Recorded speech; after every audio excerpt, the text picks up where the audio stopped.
Broadcasting live from atop the Rocky Mountains, the crossroads of the West. You are listening to the Liberty Roundtable Radio Talk Show. You know, in case you haven't noticed, we're in a highly dynamic environment. A lot of moving parts. There's plenty of big stories, things that have great moment all across the world all the time. Let's take just a quick look at this speedboat that happened in Cuba. We don't know an awful lot about it. We've got, the highest levels of the U.S. government. Marco Rubio, for example, is saying we're investigating it. But let me just kind of put a little backstory context. You know what that means, though, don't you? We're going to lie about it when we get the answer, yeah. And we're going to make sure it's a good cover-up and you'll never get the truth. Well, that's unfortunately what the cynical, pragmatic person in me says. I'm kind of a curmudgeon, I guess. But the fact of the matter is, let's look at this dynamic and why, perhaps, we don't know all the reasons or what was happening by any means, but let's look at what the Cubans may have seen it through their lens.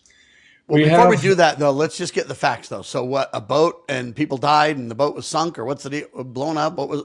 Give the details factually, and then we'll get into their lens. Again, we've got a very, very minuscule limited view. Number of facts, right? What do we know?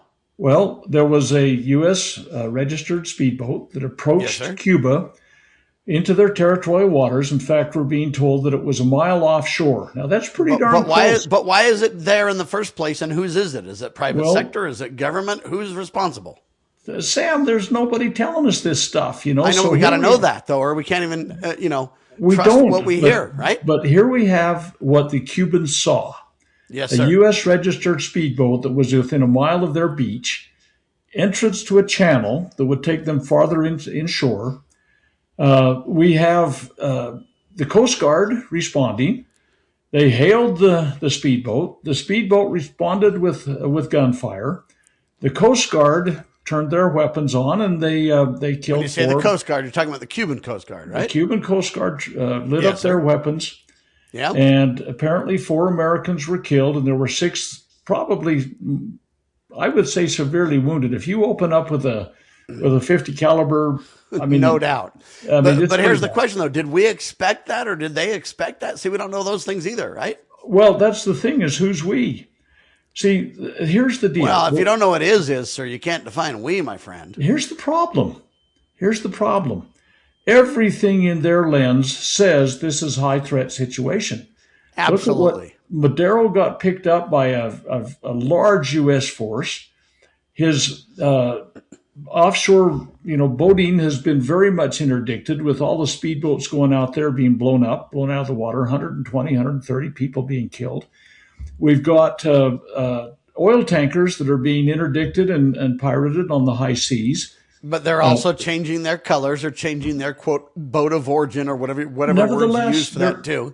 I'm not justifying it. I'm just saying that's happening, too, though, making things more confusing for the Cubans if we're looking through their lens, right? And Trump has said, number one, Cuba's on the verge of a regime change and collapse. He's saying also we're going to keep everybody from having a full gas tank there, and you can't even have your airplanes take off. All of this is a high-threat situation. Of course, around the world, we're doing things like blowing up other countries constantly and so on. And so the Cubans, from their point of view, and you have to say, if all of that was going on off of Miami and some Cuban speedboat rushes into their shoreline, what is our Coast Guard going to do? And I hope they do just what they're going to do. The same thing, sir. They just are. Okay, so and I'm going to say, though, hold on, justifiably so, sir. I'm just saying this is the environment they're in, and you can't read it any other way. And so on back of that, we have the Bay of Pigs things. I mean, we've tried invading before. We've had expats from Cuba that are itching to get back in there, and there's the possibility that Trump's kind of promoting the idea that the regime's ready to collapse. Well, and he's also promoting, jokingly maybe, don't know yet, but he's kind of like, hey, maybe Rubio will be the next president of Cuba, Which would be a travesty, stuff, right? And I hope and pray that. But Trump has literally said that kind of stuff on the national stage, though. No question, he has. And Rubio his family has ancestry in Cuba and so on and so forth. So does Ted Cruz. But the fact of the matter is that these people are responding to the stimulus that we've given them. Okay. And the United States has been mum about this whole thing. And here's the deal. If you've ever, a lot of times we put people on the ground before we do an invasion. We have, forward observers picking targets and radio and information in, intelligence in, and so on. So with the Cuba maybe saying, hey, wait a minute, this is a boatload of special operators that were coming in to land somewhere up a channel on our ground, and they were going to disperse themselves to whatever their pre-targeted locations were, that they're establishing a basis for operation prior to invasion. In fact, right now, this minute, just to shift gears a little bit, I am absolutely, unequivocally, totally and completely confident that we have boots on the ground in Iran. We are doing target selection right now with special operators. These people will say, time on target is for this particular target that we've got. Yeah, I think you're right. And that really helps us kind of dig into what does boots on the ground mean? And you and I would think, at least, well, probably not you because you're military, but the average citizen would believe, hey, boots on the ground mean you have people with their boots really on the ground there. That's not what the term means, at least in government circles. Boots on the ground means we've got people there that are literally doing the front line fighting. So we can arm, we can train, we can fund, we can bring in munitions, we can coordinate with comms, we can do all these things, even though we're literally got boots on the ground. As long as we're not on the front lines, quote, doing the dirty work of murder or firing or killing or whatever term you want to use, then we don't have boots on the ground, right? So the definitions are different from the military versus the average Joe civilian in terms of kind of generally understanding that term in the first place, right? I'm absolutely confident that in a very real physical sense, we have physical boots laced up on the ground in Iran right now. Cuba, because they're selecting targets. And I mean, I had a personal friend. He's dead now. But I mean, you get to my age and you start losing all your friends. I mean, maybe I never had any to begin with. But the fact of the matter is that before Southeast Asia lit up, he personally, and I know this for sure, climbed every hill and took radio readings to see what the dispersion of radio was from those locations. You pick the high ground so you can broadcast from whatever, if you got to call in, whatever. I know that happens. In fact, this happened a couple of years before we actually put boots on the ground there. So the fact of the matter is that these Cubans that were sitting there are wondering if they got special operators that are landing and they're going to distribute into the nation. And again, we're talking about regime change and everything. In that environment, I think they came in kind of locked and loaded, ready to do whatever they were going to do if they had a very negative response. They got that negative response. They responded the way they had been, prepared to do so. So because we don't know anything, and the U.S. government is, in my opinion, stonewalling, I think there's more information available than we're being given. And I think that there may be some of these things the Cubans read into this. Or then again, which I can't believe for a nanosecond. And we don't even really know if people are dead, as a matter of fact, unless we trust our government and what they're telling us, right? We don't. But here's the deal. Cuba's 90 miles off. If you've been to Key West, Florida, you've been standing 90 miles off the tip of Florida, right? When you stand off there, you're looking to Key West and you're looking to Cuba. You don't see it, but you're there. It may have been 10 tourists that wanted to go take a speedboat run. Look, I raced offshore powerboats many decades ago, and it's a very bumpy ride. You go 90 miles open ocean, you almost got to wear mouth guards to keep your teeth from chattering so much. I highly suspect that they were just curious tourists that got on a speedboat one day and decided to zip on over to within a mile of Cuba's shore. These kind of things are very suspect. And so you think that it was just tourists doing that kind of stuff? Heavens no. That's my point is that, hey, how did they fire back with such, kind of that kind of power? The answer is it wasn't a tourist reality. It was and they probably didn't, go 90 miles to do that. They probably got inserted somewhere, right? And that's what the Cubans had to translate this as. And if they've got weapons on board that they initiated firefight. And again, we don't know enough to even call anybody a liar for sure. Well, it's kind of like the shot heard around the world, who fired the first shot. We don't really know that either. No, but if in fact it's as we're being told, they opened fire first and the Cubans returned fire, and they had bigger guns and more of them probably. My guess is that this was a far bigger operation in terms of what its intent ultimately was for. And the Cubans had to interpret it that way. And so, yeah, I'm looking for more information. But if you read the backstory and you read it the way we would have read it, were they a mile offshore Miami, I don't think that the Coast Guard would have handled it any differently. Well, and I mentioned the different flags flying by ships and switching, allegiances and all that kind of stuff while they're at sea. What if this was the Mexican drug cartels trying to take over Cuba, huh? Putting the United States flag or United States Bypass the mainstream narrative with Liberty News Radio at libertynewsradio.com. Engage with charismatic hosts live or on demand.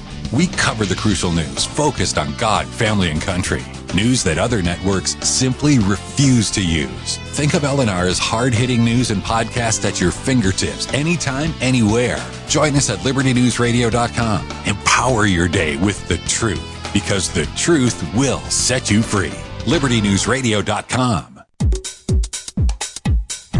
Introducing Managed IT Services from NPI. We offer top-notch data backup and recovery, email spam protection, and network security tailored to your needs and budget. With 20-plus years of experience in the medical field, our HIPAA-certified consultants know what it takes to protect sensitive information. Don't settle for less. Give us a call at 801-706-6980 and experience the difference with Managed IT Services. Remember, your IT support should be fast, efficient, and reliable. Attention collectors and savvy investors. We are excited to announce a momentous evolution in our journey. Introducing Free Water Coin Company, formerly known as Rust Coin and Gift. This rebranding takes us back to the very roots of where it all began, Free Water, Oregon. It's a tribute to the legacy of Al Rust and a celebration of 3 generations of dedication to excellence in the world of coins and precious gifts. Al, Brian, and Jake Rust standing strong through 64 years of service. Discover a world of exceptional service at Free Water Coin Company, your premier destination for genuine, honest money and precious gifts. Under Brian's expert guidance, Free Water Coin Company, building on the legacy of Rust Coin and Gift, continues its tradition of trust and excellence. Visit us at our Provo, Utah location. Explore our treasures online at freewatercoinco.com or call us at 801-377-1574. Free Water Coin Company, where your future is built one honest coin at a time.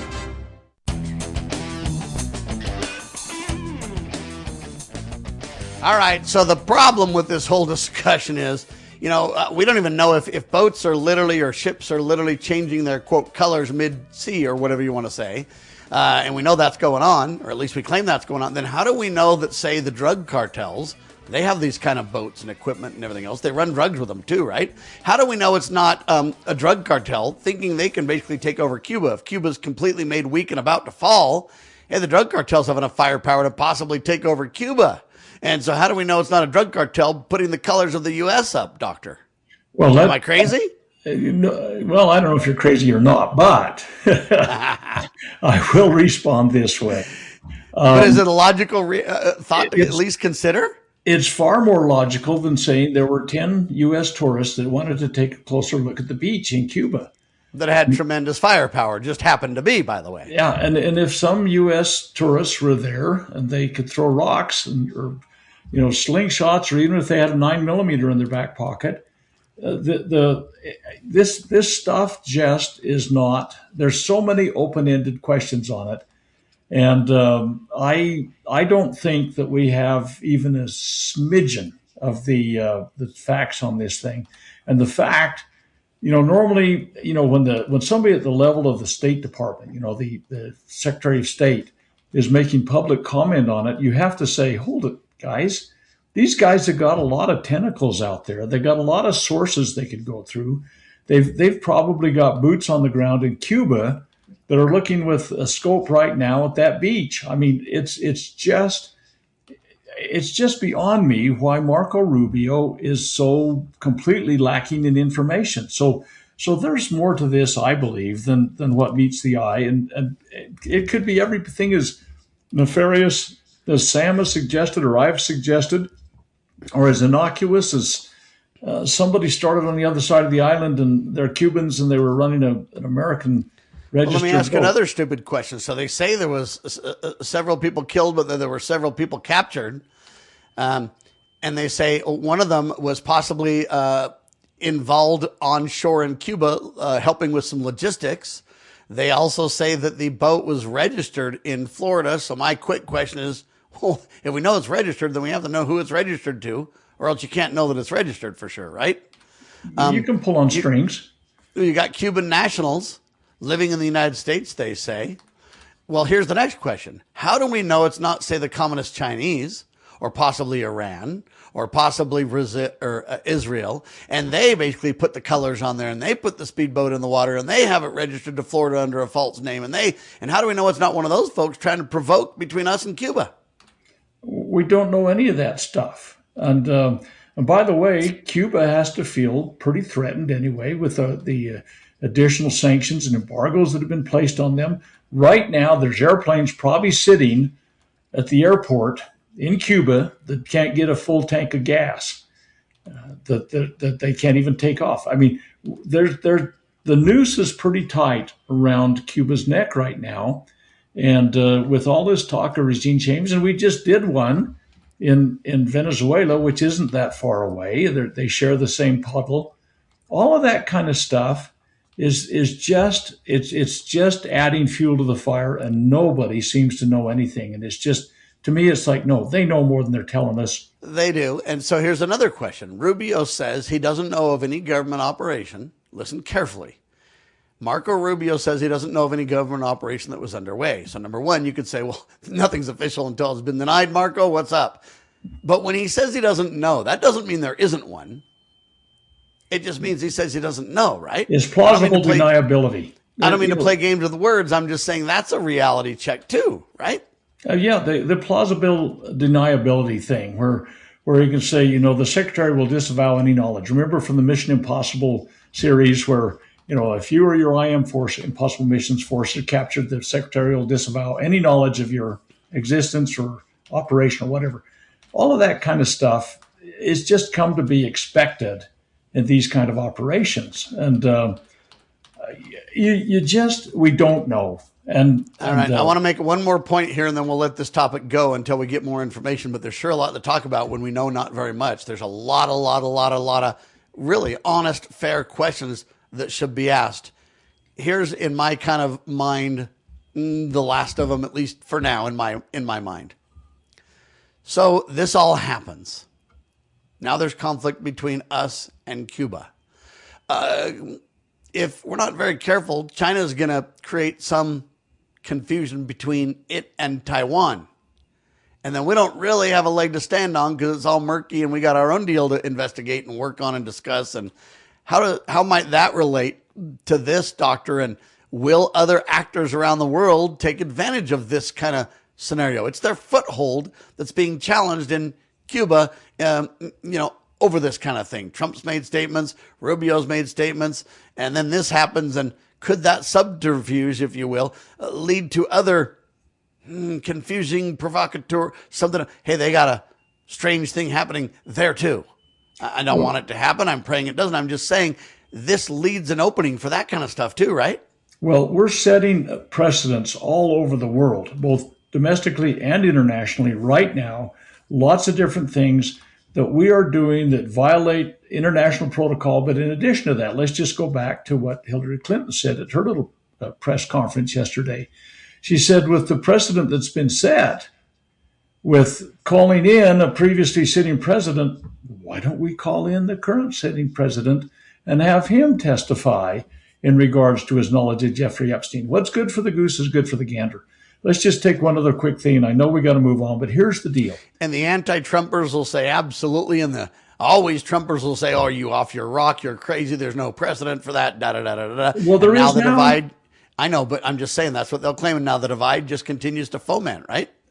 Well, it absolutely does. And here's just another little precedent. Just think you're a patriot. Just think that you love your Second Amendment rights. Just think that you have the right to keep and bear arms, and you do. Let's say somebody designates you as a terrorist, and let's say they decide to use an administrative warrant, which is basically some bureaucrat that filled out the paperwork and says, now we can go in and we can kick this guy's door in and we can take his guns. Oh, wait a minute. That's what happens with red flag laws. But that's the fact of the matter is, and if Trump and his crew are saying, no, we don't need real judges to review warrants, we've just got these bureaucrats to fill out the paperwork and give the authorization to go do whatever they're doing nowadays, those things will always, always come back and haunt you. Whatever you decide to do, somebody's going to come back with a little more vigorous pushback. So then they're going to come back and they're going to say, we've got the standard or we've got the baseline here. We want to push the envelope farther for our purposes, right? And I'm telling you, Sam, all of these patriots that right now are cheering all of the things that are going on under the Trump regime are going to someday say, what the hell happened here? I guarantee they're going to find that their God-given rights, constitutional and everything else, are going to be encroached even further. And we've got to be so careful that we don't give cause for somebody to give justification for future actions. And with all your enthusiasm, not yours, I'm not speaking specifically to you, but everybody that's out there needs to temper their enthusiasm for these things, because I guarantee it'll be a lowest learner thing in the near future where we will be saying, wait, the IRS is, what are they doing to me now? Yeah, stuff happens. And so people take license from previous actions. And this is a huge danger right now. Yes, it is. And when it comes to your right to keep and bear arms, ladies and gentlemen, there are people that are trying to stop that and make a difference. And I'm involved a little bit over at the Constitutional Sheriffs and Peace Officers Association, CSPOA. So we got a call from Paul Gosar in his office, the congressional rep from Arizona.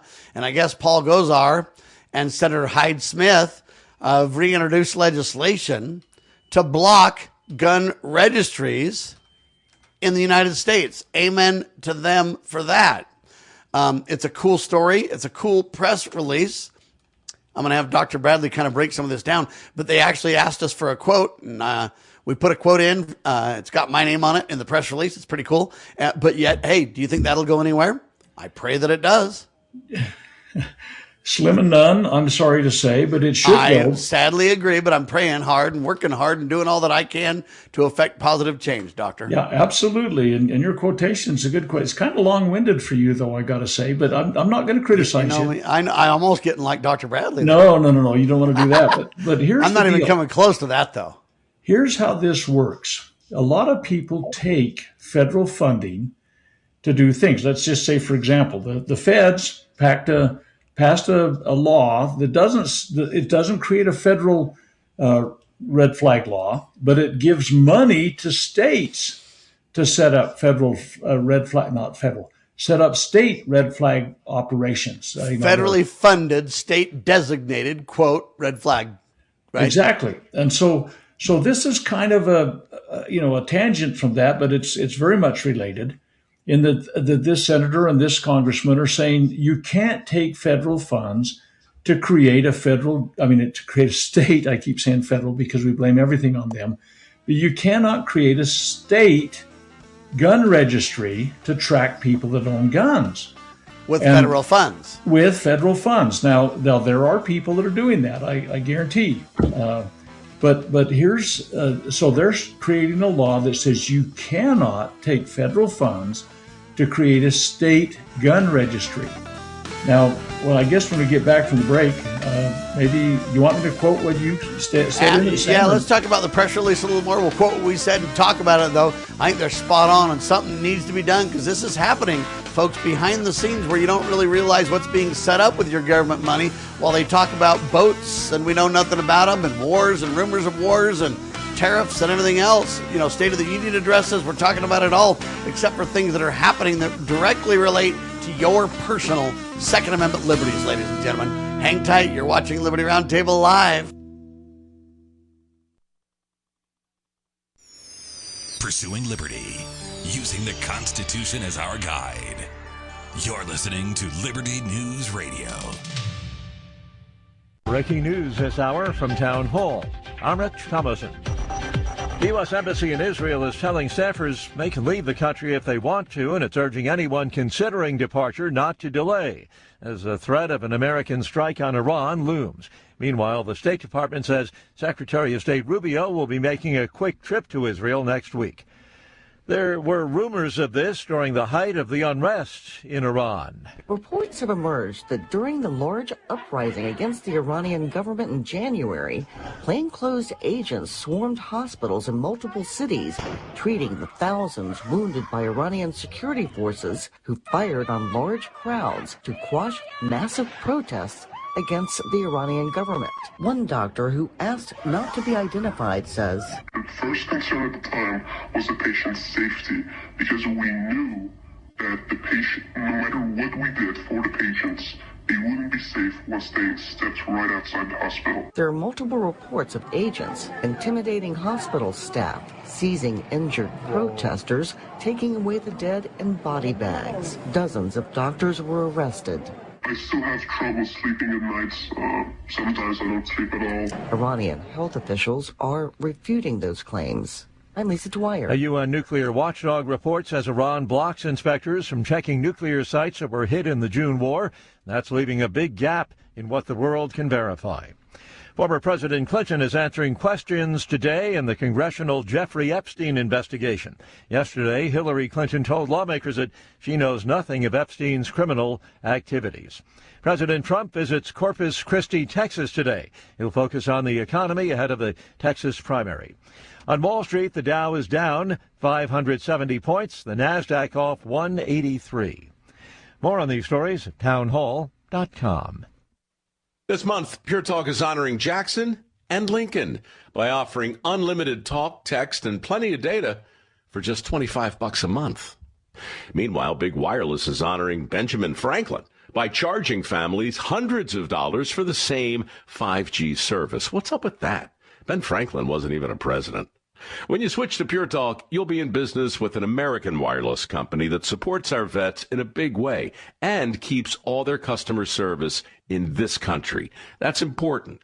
And you'll be on the same towers the big carriers use, so you'll get the same 5G service without the inflated price. So hang on to your Benjamins and switch to Pure Talk for a Jackson and a Lincoln. No contract, no hidden fees. Dial pound 250, say Mike Rowe, and you'll get 50% off your first month when you switch. That's pound 250, Mike Rowe, for an American wireless company that is truly unprecedented.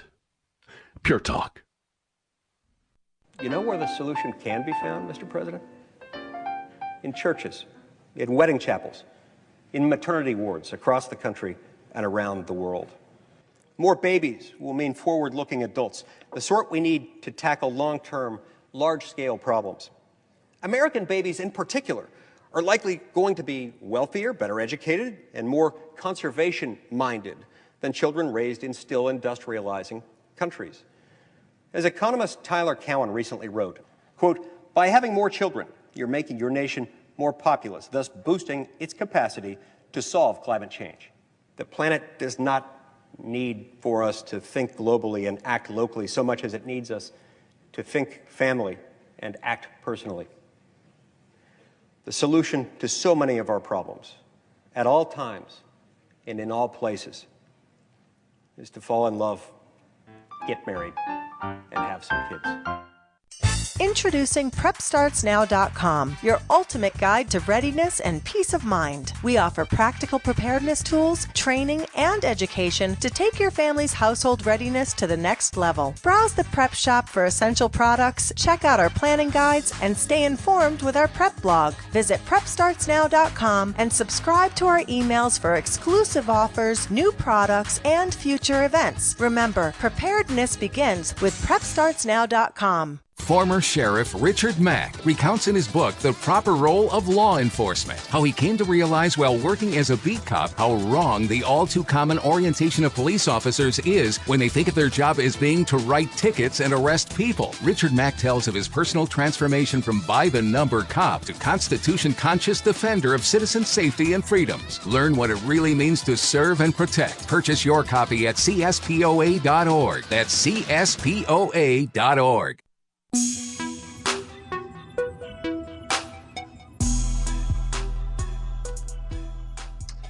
Okay, before the break, we were talking about some legislation that's been put forth at the general level, the national level. Representative Gosar and Senator Hyde-Smith have put forth legislation to block federally funded gun registries. Okay, and the problem is that we are funding things with poorly defined federal funds. Here's a lump of money. Go do what you want with it. And some people could say, oh, I'm going to set up a state registry for firearms ownership. And this would prevent that from happening.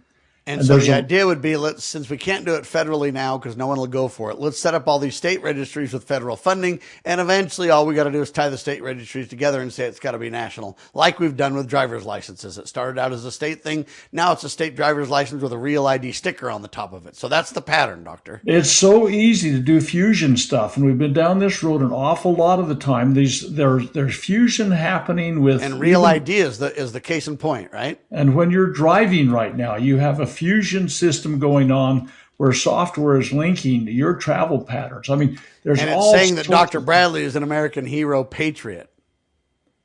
Is that good or bad?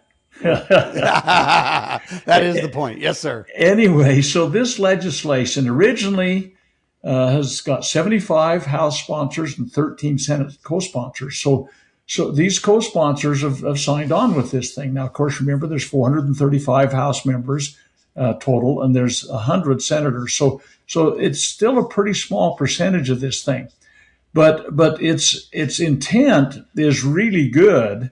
And if they came to you and they've got some people from the NSSF, the National Shooting Sports Foundation, that have endorsed it and given a quotation to, and you're one of the main centerpieces. In fact, if this were chiasmus, which is a literary form that was used anciently, you would be the centerpiece. I'd be at the center. That's right. You would. Yes, so that's true. So maybe I can read. So by the way, chiasmus, just so everybody is I'm going to be very simple. 5, 4, 3, 2, 1. 1, 2, 3, 4, 5. We go in and out of a idea, and we build the blocks in and out, doubling the understanding or the reaffirming the ideas developed. Right? Is that a summary? And the central position in this chiasmus association is the kind of the most important thing. Okay, so anyway, I'm sorry to diverge. It's kind of funny. You're doing great, and you made a valid point, though. And so this is a critical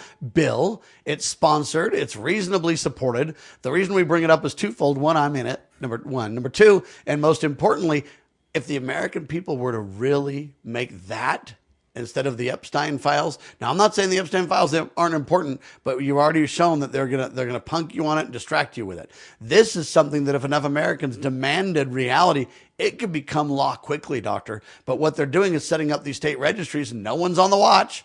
Thank heavens for Gosar and the senator there, Hyde-Smith, because they're bringing this to our attention. We ought to sit up, take notice, and demand your congressmen and senators support this thing. So here's the quote that I provided as we've partnered with them. We'll highlight the quote, then we'll get into just a summary of some of the partners. They're great people on this bill, Doctor. So this is what Sam said as the CEO, Chief Executive Officer of the Constitutional Sheriffs and Peace Officers Association. So this is his statement. Again, it's longer than I normally hear Sam talking, but no, I don't. I'm just joking with you, Sam. Anyway, this is a quotation. The danger of any form of gun registration lies in the historical pattern that follows. While such measures are often presented as well-intentioned, they have consistently led to expanded gun control rather than increased freedom. History shows that registration schemes are frequently a precursor to confiscation, as seen in modern examples such as England and Australia. Any infringement on the people's right to keep and bear arms violates the U.S. Constitution, the supreme law of the land that every public official has sworn an oath to uphold and defend, end quote. And the actual portion of that Second Amendment is that the right of the people to keep and bear arms shall not be infringed. And this, anything that they do in any way, in fact, the 1938 Nazi Gun Control Act that prohibited Jews from owning guns. I mean, here's the deal where there's limiting who can have Nazi, party members could own guns and stuff like that. We know how happily ever after that happened. But they did register the firearms in Germany. And as a follow on that, what happened in 1945 when the United States was boots on the ground, if you will, in Germany, they went to the Bürgermeister and said, give me your list of everybody that's got a gun. We're going to go sweep them up. And this stuff happens all the time. Registration is a precursor. And then what happens is they confiscate. And then what happens is their mass civilian deaths. This is like boom, boom, boom. It happens. And it's happened frequently enough to where we can literally point to it and say, guys, this is the road that we're on. If you don't pay attention to Congressman Gosar and Senator Hyde Smith now, you're going to be down that road too far to back out if you're not very careful. Because what they'll do is build the state registries, then they'll fusion or they'll merge it into a federal registry. Look at your driver's license as a great example. Hey, it was, or look at your Social Security card. Now they want voter ID on the national level. So pretty soon it'll be, well, you can't have some wacko go in with a gun to the voting precinct. You got to have voter ID to, and so we're building everything at the federal level. We just build it piecemeal and then unify it later. That's how they back into this thing. They first start and say, well, we got to make sure to register the guns. By golly, there's some crazies out there that might go berserk with a gun. I mean, look at the number of berserk people with guns. It's gone crazy. Now, rather than doing the Donald Trump plan that he promised on the campaign trail, which was, hey, abolish gun-free zones first day, never happened. By the way, Donald, you could do it today, though. I'd be grateful if you would. You promised it, and I'm hoping you'll deliver. Today is the day, baby. Anyway, or you could at least do it on the 4th of July, my birthday, the 250 4th of July. Wouldn't that be incredible for 2026? Anyway, I digress. But then what they'll do is they'll just, continue to merge and, audit and study and talk. And then at the end of the day, you're going to end up with a real ID. We fought it for 20 years, but it came true under Donald. Sad but true. And they're going to do the same thing with the gun registries. People write it down. And this is our effort to stop it. People get involved and get involved now, baby. Well, the people need to do this on a constant basis. The price of liberty is eternal vigilance. So said Andy Jackson in his farewell address. But the fact of the matter is that Donald Trump is not a friend of firearms. He's a friend of red flag laws. Pick up the guns, we'll do the due process later. And Pam Bondi's exactly the same way. And so what we see constantly in these kinds of things is an encroachment that grows and grows and grows until there's nothing left. And there's so many examples we could do about these kind of things, but just understand this is a good law. This needs to be supported. And what I note, Sam, as I look at the co-sponsors, there isn't one of Utah's empty suits, senator or congressman, that is on the co-sponsor list. Not one. So our state right now has a bunch of cowardly individuals that are kind of bowing and scraping to Donald, because I'm pretty sure that if Donald likes red flag laws, we'll pick up the guns and we'll do the due process later. He's probably not exactly hep about this kind of thing. There's some good people's names on this. Now, I say good people. They certainly don't do the right thing all the time by any means. But if we can get a win on the Second Amendment that continues to hold that sacred, you'll say, okay, we'll take our friends where we can find them. But not one Utah senator or congressman is a co-sponsor of this. But Americans, you can double down and push hard and get that done. I think Mike Lee could actually do it if you pushed him. I also think that, you could get some congressmen to do it. I mean, there's some that actually might if they're really pushed. But what happens is they basically don't see any effort to be aware of it. See, most folks aren't aware, and as long as nobody's aware, they'll just leave it alone and won't touch it. But if it became a hot button and it was covered in the media in Utah and Americans were to start going, hey, man, we need you on this, baby. I think we could get a lot done there, sir. I really do. Well, we could, but people need to know what they're asking for support on. So here's what you need to do. Write this down, H.R. 7678. That's House of Representatives 7678 and Senate 3916.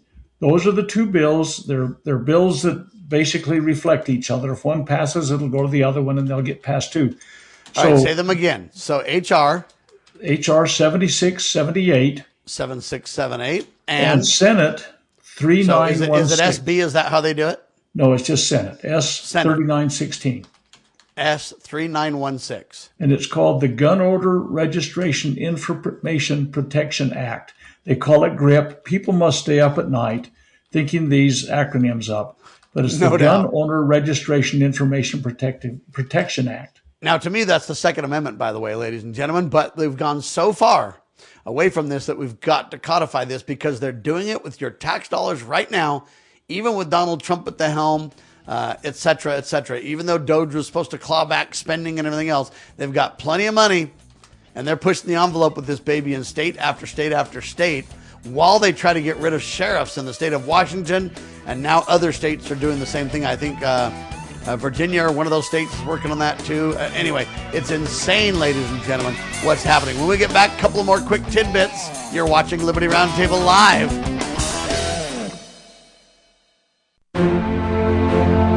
The Foundation for Moral Law is a nonprofit legal foundation committed to protecting our unalienable right to publicly acknowledge God. The Foundation for Moral Law exists to restore the knowledge of God in law and government and to acknowledge and defend the truth that man is endowed with rights not by our fellow man, but by God. The foundation maintains a twofold focus. First, litigation within state and federal courts. Second, education. Conducting seminars to teach the necessity and importance of acknowledging God in law and government. How can you help? Please make a tax-deductible contribution, allowing foundation attorneys to continue the fight. You may also purchase various foundation products as well at morallaw.org. Located in Montgomery, Alabama, the Foundation for Moral Law is a nonprofit, tax-exempt 501c3 founded by Judge Roy Moore. Please partner with us to achieve this important mission. morallaw.org.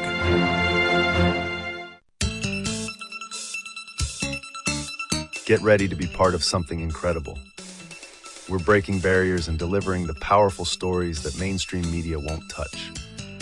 Your support is what fuels our mission to revolutionize journalism and bring you the truth. Join our passionate community of changemakers by donating at libertynewsradio.com today. Together, we're creating the future of news. Do you know what is great about America? Ask an Immigrant. Ask an Immigrant is a new podcast dedicated to helping Americans, especially our youth, value, appreciate, and be grateful for the freedoms we have here in America. Join host Lydia Wallace-Nuttall as she interviews immigrants from around the world to discover their inspiring personal stories about why they came to America. To learn more about why America is the most prosperous, greatest country in the world, download the Loving Liberty app or go to lovingliberty.net.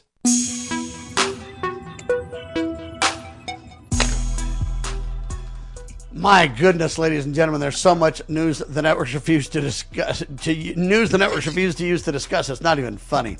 So I'm just telling you right now, I'm quoted in their press release. A big shout out to Gozar and Hyde Smith. Great jobs, people. Their bills again, so you can call your members of the House or Senate.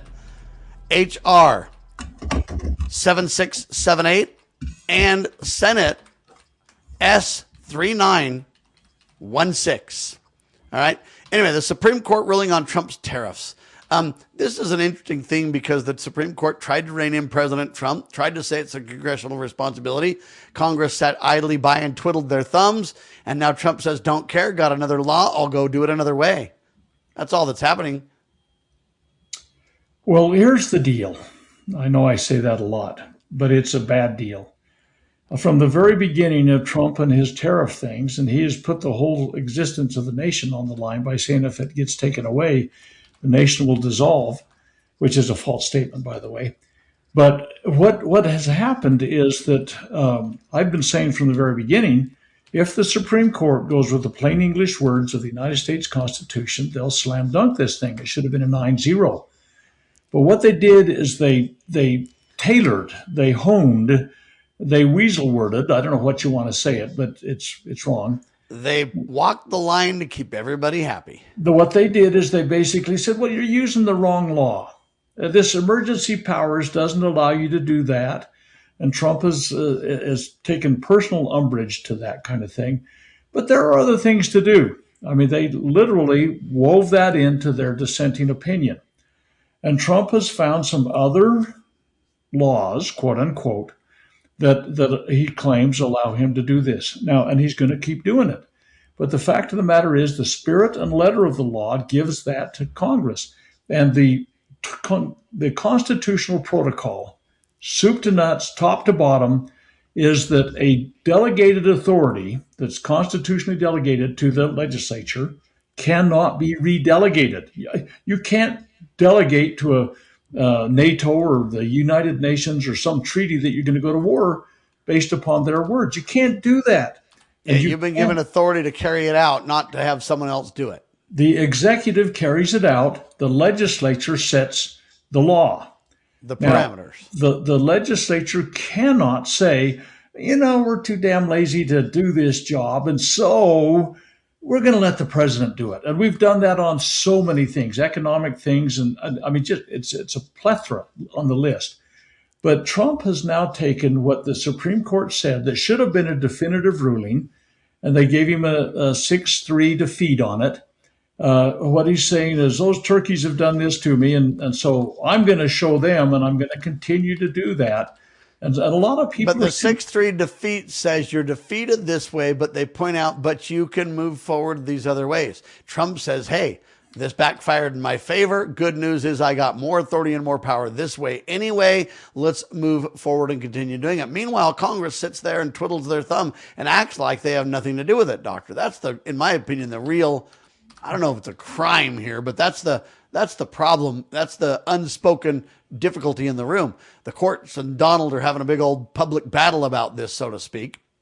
And they're going, oh, the court justices should be awkwardly sitting through the State of the Union address and all this kind of stuff. But Congress is the one that's really avoiding their responsibility. And no one's really focusing on that except for me and you. They're derelict in their duty. And by the way, at the State of the Union address, I think only 4 of them showed up.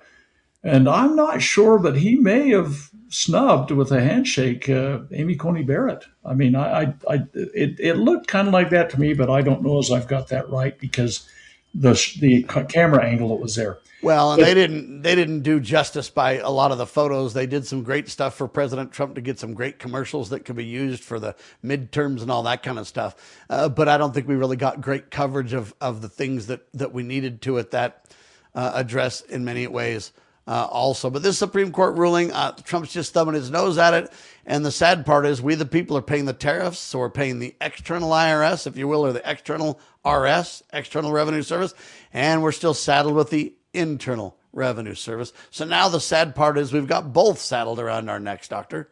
And the ruling actually recognizes some of the problem there because there was nothing said about what do you do with refunds, if you will. If this can't be done, how do we give the money back? And well, there's nothing said. Do you give it to the importer? Do you give it to the manufacturer? Do you give it to the retailer? Or do you give it to the consumer that actually ultimately paid the fee?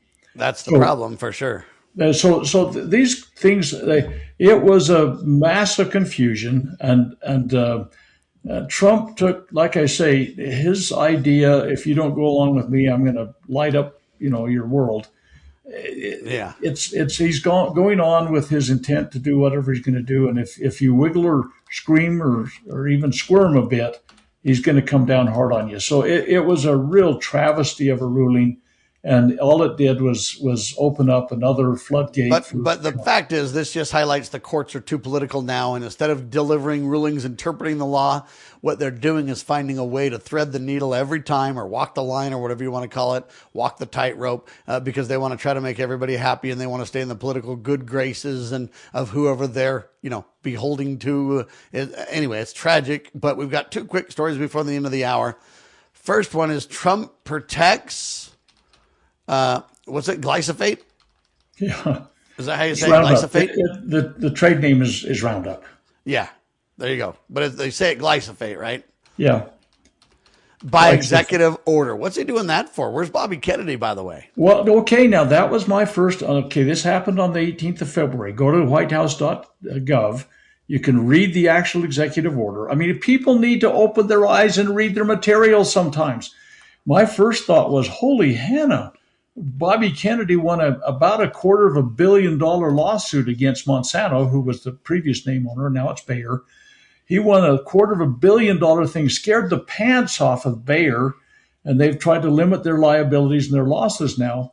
But I thought, what? Did Bobby Kennedy sell us out on this? And he didn't. Trump has put it under the Department of Defense and the Ag Department. And it's Why not the under heck Health would it and be Human the Services. Department of Defense, ladies and gentlemen? Okay, the answer is to take it away from Bobby, as far as I can tell. Well, I think what it is, sorry to say it, people, Trump's got some industry capture going on. They're a huge lobby, and the ag people are saying we can't go without glyphosate. I wish there were time to tell you how this is used and how you ingest it every time you have a piece of bread, or you eat a corn cob, or your corn chips, or your tortillas, or your corn flakes. Yeah, I thought it was Red Robin that said yum, but no, it's. I don't know. Sam, this stuff goes into your body, folks. It's integrated into your body's cellular structure. It's a family member of the Agent Orange family. And Europe has basically said, you can't do that over here in this country anymore. But so Trump just gave it a pass via executive order. This is what I mean by we're too distracted by other things, folks, and we can't keep an eye on these balls. And this is another one to make our point. Bobby Kennedy did not sell us out, but control was wrested from him by President Trump in this executive order. And again, where's Congress? Where's the Food and Drug Administration? Where's all these other people to kind of stand up and go, whoa, hold on a minute? But that's what you've got. Final tidbit before the end of the Just before we leave sir. I need to tell them what bill they need to get good. behind. Okay. Massey, 2 days after the Trump executive order, put in H.R., House of Representatives, 7601, which would wrest back the control over this thing and quit saying this is a national defense issue. So Massey, there's only a few people that have even poked their heads above the groundhog hole. But Massey's trying to fight this. H.R. 7601 needs to be supported. Go on, Sam. I'm sorry. All right. Yes, sir. I appreciate it. Thanks so much. The last tidbit, there's a lot said at the State of the Union, and there was a lot of positive at the State of the Union in my mind. If you live in the real, there's a lot of good that Trump did. If you look at the constitutional ideal, we're far from that. And I can go into details of how and what, but I don't think we have time. But Social Security is a great example. He says we're going to preserve and safeguard Social Security. I get that for the promises that we've made to people. We need to do that. But at the same time, if you don't pair that with an eventual, landing of the aircraft and working our way out of that government-controlled Ponzi scheme system, it's great to preserve it and keep the promises, but it's bad because we're carrying forward an unconstitutional con game. So there's good and bad there from the real and the ideal. But the reason I bring that up is this. We talked a lot about a lot of good things, but one thing that wasn't talked about, and the reason I bring it up is because it's one of the biggest things I've given Trump credit for. He's probably the best president in my lifetime, even if things aren't perfect, because he's protecting the border from literal criminals and violent people. But he also has been more pro-life than others. He's not perfect, but he's done a lot more than others have on the pro-life issue. Well, 10,500 plus words in his speech, ladies and gentlemen, and not a word really on the topic of pro-life, doctor. And I don't mean to be critical, but I'm saying we need to realize that's something critical to continue to keep in the public eye to preserve. Right now, they're using chemical abortions or whatever you want to call it, murder medication. It's being shipped across state lines by the general government post office, even in states that consider it illegal and everything else, and not a word was said about it. But abortions have not stopped at all. Even though Roe versus Wade's gone, that's good. But abortions are actually increasing because women can do it on their own bathroom floor, doctor. And this is something that was not even brought up, and I wish it was.